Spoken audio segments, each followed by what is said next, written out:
পরন্ত বিকেলে আমাদের ছাগলের ফার্মে চলে আসছি। এইখানে যে কার্যক্রমটা হচ্ছে সেটা আপনাদের একটু দেখাচ্ছি। এই যে বোলটার মধ্যে বড় একটা, এখানে বিকেলের খাবার রেডি করা হচ্ছে। এখানে কিন্তু বেশ কিছু উপকরণ আছে।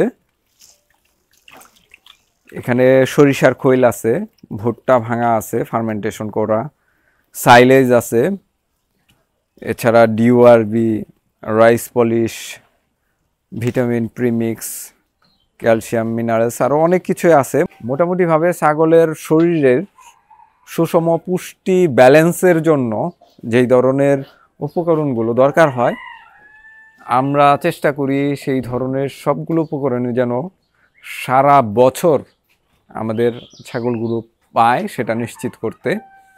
আর সেটা নিশ্চিত করার স্বার্থেই কিন্তু বিকেলবেলায় আমরা যে দানা খাবারটা দেই সেটার মধ্যে এই ধরনের বিভিন্ন উপকরণগুলো মিক্স আপ করে থাকি।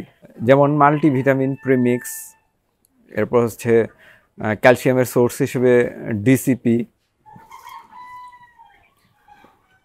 ড্রাই মোলাসেস অর্থাৎ চিটাগুড়, এছাড়া বিভিন্ন ধরনের দানা খাবার তো রয়েছেই। পাশাপাশি থাকে হচ্ছে কর্ন সাইলেস, যেটা ভুট্টা দিয়ে তৈরি করা,